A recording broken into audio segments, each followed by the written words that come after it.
такая ситуация возникла, которую ну как-то надо ее разрешать, потому что по-другому никак не получается. И поступило такое указание: ты сегодня улетаешь домой. И выслушай до конца только, не делай никаких поспешных выводов. Вся ситуация в том, к тебе очень большая просьба. Ты приедь домой, нигде ничего не пиши, не комментируй. Вот я тебе передам слово в слово, как мне сказали, чтобы не было потом. Если ты хочешь выступать дальше, выступать за Республику Беларусь, то послушай вот то, что тебе рекомендуют. Приедь, и просто не знаю куда, поедь там домой, куда у тебя есть возможность поехать, я не знаю, к родителям, куда угодно. И просто отпусти эту ситуацию. Иначе, чем ты больше дергаться, знаешь, как это, вот, когда муха попадает в паутину, чем больше она крутится, тем она больше запутывается. Вот и все. Так жизнь устроена. Мы совершаем глупости, ты совершила глупость, я надеюсь, ты это понимаешь, из нее надо как-то выходить.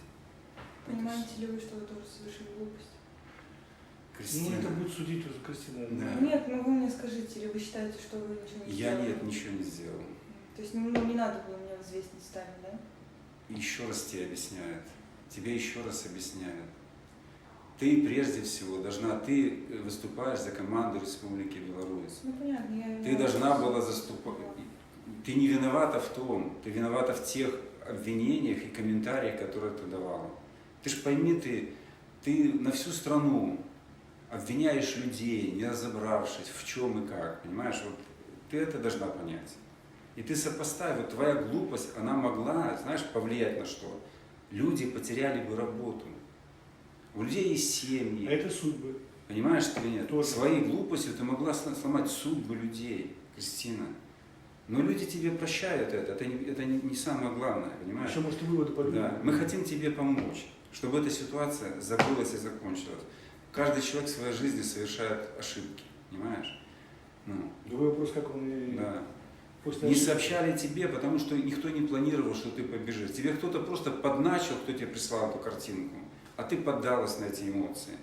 Тебе надо было, прежде чем это делать, надо было дождаться, когда я смогу с тобой связаться, или Юрий Викентьевич. У меня не было просто физической возможности. У меня нет интернета по всей Японии. И мы изолированы, понимаешь, Да. до сих пор. Понимаешь? Вот и все. За нами по стадиону... А ты человек. ты просто поторопилась. Вот в этом ошибка твоя была. Знаешь, вот говорят в народе, с мыслью надо ночь переспать. То есть, когда эмоции схлынут, тогда человек принимает трезвое решение. А когда поддается эмоциональному порыву, совершает глупости. Никто не исключение из этого порыва, любой человек. Поэтому просто мы хотим тебе помочь, чтобы эта ситуация утихла, погасла она. Ты сама прекрасно понимаешь, что в таком эмоциональном состоянии ты не сможешь успешно выступить. Я выиграла Всемирную универсиаду, когда была в таком же состоянии. В таком состоянии ты не было, еще Я раз. была в таком состоянии. Ну, Кристина, ну... В данной ситуации, в данный момент эта ситуация, она вышла из-под контроля. Понимаешь, это все уже, оно уже, Понимаешь? понимаешь, оно вылетело. И для того, чтобы это успокоить, надо просто замолчать и уйти с эфира, понимаешь? Вот все. Дальше это будет просто ковыряние, это будет против тебя, прежде всего, себя будешь работать, против национальной команды. Тебе потом будут, понимаешь, многие люди, извини, но будут плохим словом вспоминать. Ты на них тоже повлияла. Ну, потому что мы сегодня, ну ладно, Кристина. Кристина, Ну, я тебе говорю, я смотри, вот мне, Юрий Кенчевич уже 60, мне почти 60.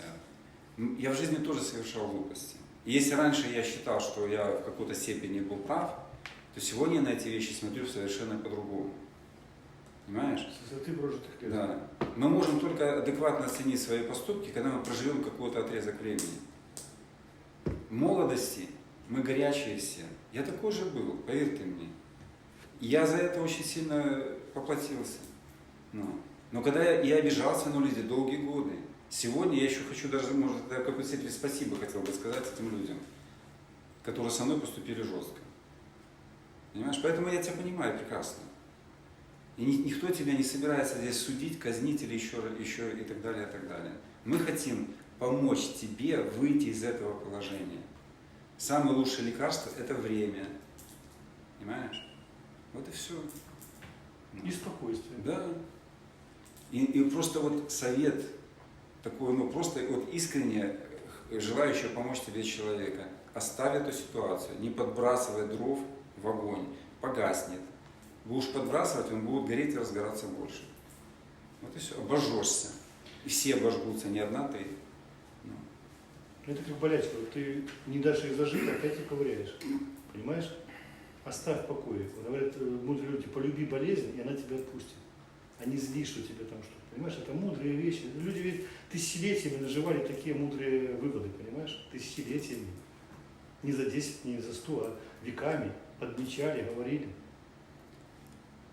я, знаешь, в твоей голове думаю, что тебе там кто-то там желает плохого, мстить тебе, или там какие-то там вот политические моменты сейчас в этой притче. Это полный бред. Запомни это раз и навсегда. Ну, это полный бред, Кристина. Вот если ты веришь кому-то, я тебе говорю, ты вспомнишь мои слова. Ты вспомнишь мои слова. Мне надо ехать, Кристина, я тебя попрошу, мне надо отчитываться, и там получается $350 7 дней. 5 надо тебе сдать мне, потому что это подотчетный день. Это суточник, который ты не добудешь. Ты должна была до конца быть. Мы до 8 должны быть. Но она, по-моему, Кристина 7 или 13 дней тоже. Мне нужна была 5-го. 5-го она должна А быть. почему мне 13 дней стоит, значит, суточник? Ну, Ну, только- я прилетела 24-го. Я говорю честно, Кристина, ты просто не понимаешь вот серьезности вот этого момента. Вы молодые, просто глупые, не обижайся. Я честно тебе говорю, Кристина, я прекрасно понимаю, что сейчас ты внутри. Ты сейчас думаешь, что вы мне тут лепите Горбатова. Так, сейчас. Я умнее вас всех. Она должна была улететь 5-го. Получается 24-го, 25-го, 26-го, 27-го, 28-го, 30-го, 31-го, 1-го, 2-го, 3-го, 4-го, 5-го. Ну все правильно. Сколько суток? Ну, 12. Ей И... стоит 13. Почему-то я не знаю. Ну я не знаю почему. Значит, ей за 12 суток. Сколько она здесь? Еще раз, смотрите, Евгеньевич. 24-го, 25-го, 26-го, 27-го, 28-го, 5 дней. 5 дней, 29-го, 30-го, 31-го. Это 8 дней. И сегодня первый. Не получится. Это 8, суточный 5 и курс. 8. Это 40. 400, Да, 400 и плюс 200, 600. А я дал ей за 13 суток. Ну вот эту разницу надо ей вернуть. Все, я И, побежал. короче, смотри, 600, я тебе дал за 13. Это 500 и 3, 750. 150 баксов, короче. Is there Victoria? No. No. Okay, thank you. Кристина, $150. Do you know where Дай мне, she is? пожалуйста. Если что не так, я тебе верну. Okay, thank you. Слышишь?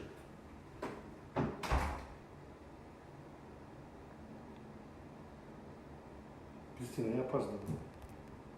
Да вы классно прикрыли все свои задницы. Мне надо отчитаться, $150 отдать. $150, вам без разницы, мне все. Это же не мои деньги. Потому что придет оловянный солдатик.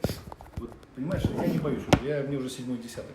Придет оловянный солдатик, который будет есть, решите выполнить. Он почистит так национальную команду, что только перья будут лететь. И потом ты войдешь в историю. Вот это началось с Тимановской. Она-то все заварила кашу, смена руководства, навести порядок в команде. Понимаешь?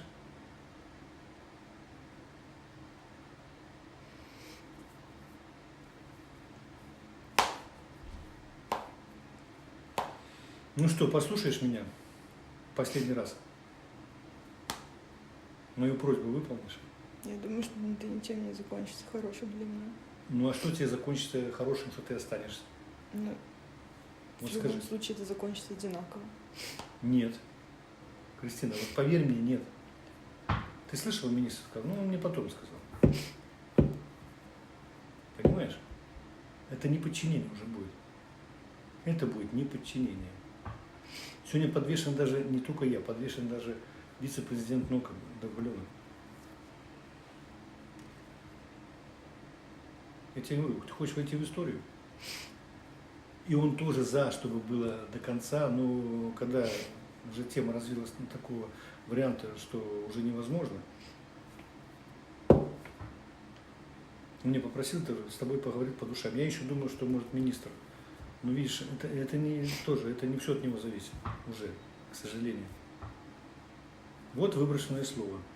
Понимаешь? Как в народе говорят, слово не воробей, выпустишь, не поймаешь. Это же народная мудрость, тысячелетиями складывалась. Вот все успокоится, понимаешь? Все успокоится. Высшее руководство успокоится. Пойдут дальше дела, пойдут, дай бог, медали, и все это забудется. Если ты останешься вопреки воле, понимаешь, ничего хорошего не будет. Потому что сегодня это рассматривается как прецедент, мешающий команде дальше действовать, понимаешь, выступать. Это прецедент. Понимаешь, о чем я говорю?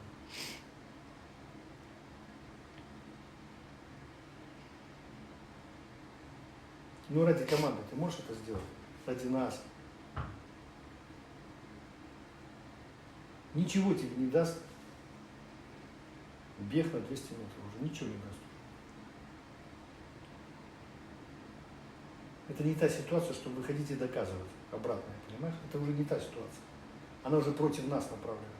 Сейчас единственное, что мы можем, это только пойти вот этим путем, которым нас направляет, понимаешь? Подчиниться тому, как оно должно быть. Кристина, послушай меня.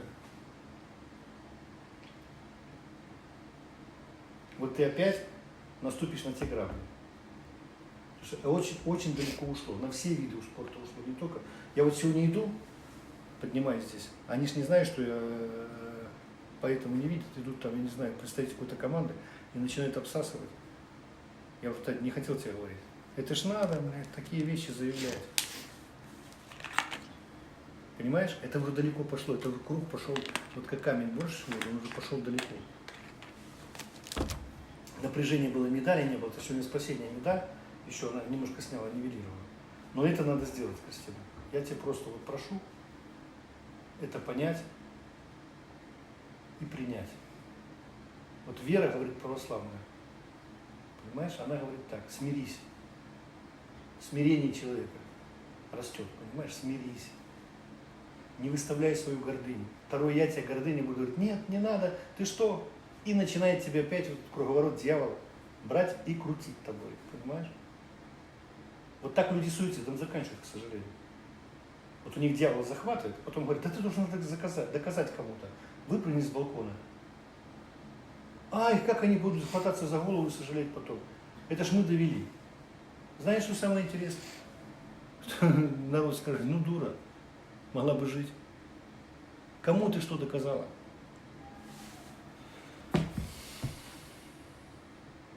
Давай, я сейчас пойду до валенку. Мы красиво снимемся по травме, и ты спокойно поедешь домой. Я тебе даю голову на отсечение, Кристина, что с тобой будет все нормально. Ты слышишь меня? Вот своими детьми клянусь. И мы загладим этот инцидент.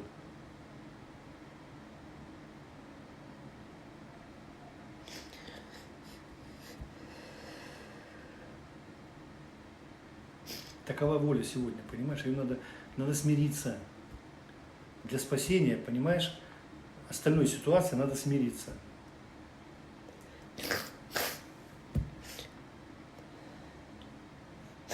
Успокойся.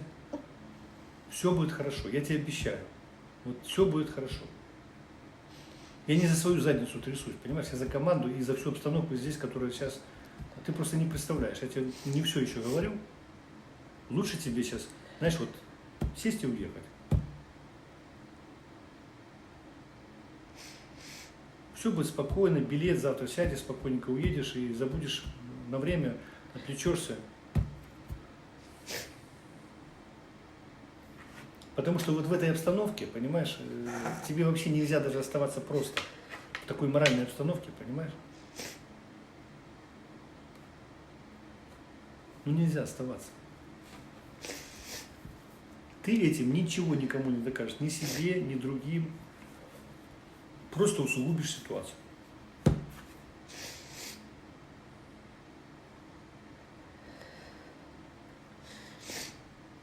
Вот эту штуку сейчас вообще не трогай. Все. С мужем, с родными поговорить, там, что. Ну, тоже не став в известность. Ты сильный человек. Понимаешь, сила человека – это отступить. Ты знаешь, почему мы французов победили в 812 году?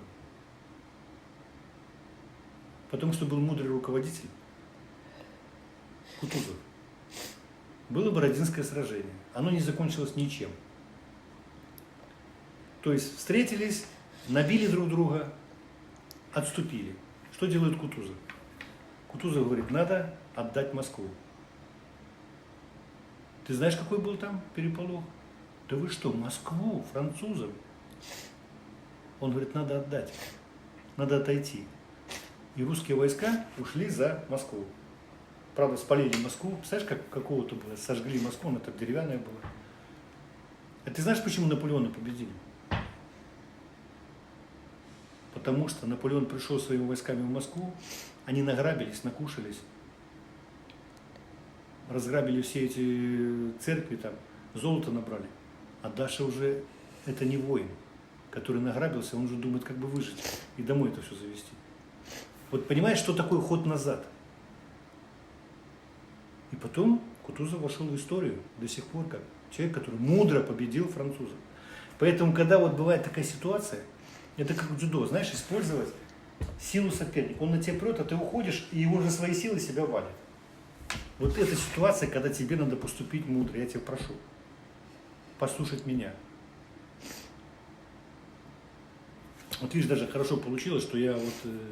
И хорошо получилось, что ты извинилась перед министром. Вот на сегодняшний день, сейчас он будет наш боец за нас, понимаешь? Он при любой ситуации скажет, знаете, она вот позвонила и извинилась. Ты сделала такое большое дело, но ты сделала первый шаг, надо сделать второй шаг, который просят, понимаешь? Тебе просят. Мы тебе не угрожаем, не приказываем, мы тебе не пугаем тебя, мы просто просим тебя сделать, вот, послушать нас. Слушай, Довголюбов там ждет, шеф миссии, и он тоже душой за спортсменов, душой за тебя, но он понимает, что уже сделать ничего нельзя. Надо вот это сделать, понимаешь? Правильно поступить. Мы спокойно подаем туда в оргкомитет, что у человека травма, и решаем этот вопрос. И ты спокойно уезжаешь. А там будем... Я тебе обещаю, что там ты останешься в легкой атлетике. Я не верю в это. Кристина, ну, понимаешь, другой путь еще хуже. Вот ты поверь мне, что другой путь еще хуже. Сегодня надо сгладить ситуацию, все надо убрать раздражающий момент, понимаешь? Если мы не послушаем, то мы его оставляем. Тогда вообще отходных путей нет у нас. Знаешь, как говорят, вот если гангрена, отрезают полноги, иначе мы не спасем весь организм. Да, жалко ноги. Жалко. Ну тогда оставайся с ногой и умирай. Ну ты же умная девочка. Ну ты же понимаешь, я же вот сердцем тебя чувствую. Кристина, я тебе вот настолько к тебе отношусь, ты же не представляешь. И настолько мне тебе тоже жалко. И я знаю, что тебе там внутри творится. Ну ты поверь, я не свою жопу спасаю и не жопу кого-то. Я просто, мне уже 7-й десяток, я многие вещи уже понимаю, как и что, понимаешь? Мы здесь ничего не докажем. Раз нам предложено так, мы должны подчиниться и поступить так, понимаешь? Подчиниться и поступить так. Давай, ты можешь еще немножко поплакать, я пойду сейчас Зелеченку, Довголюбову скажу, что все нормально, мы согласны на это решение. Я не сказала вам, что я согласна. Сколько тебе надо подумать? У нас времени тоже нет.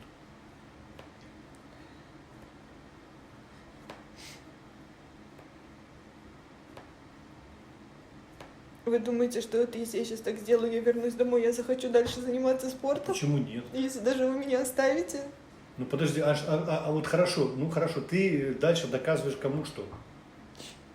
Кому и что ты доказываешь? Да я ничего не доказываю, я хочу просто пробежать, при чем здесь доказывать?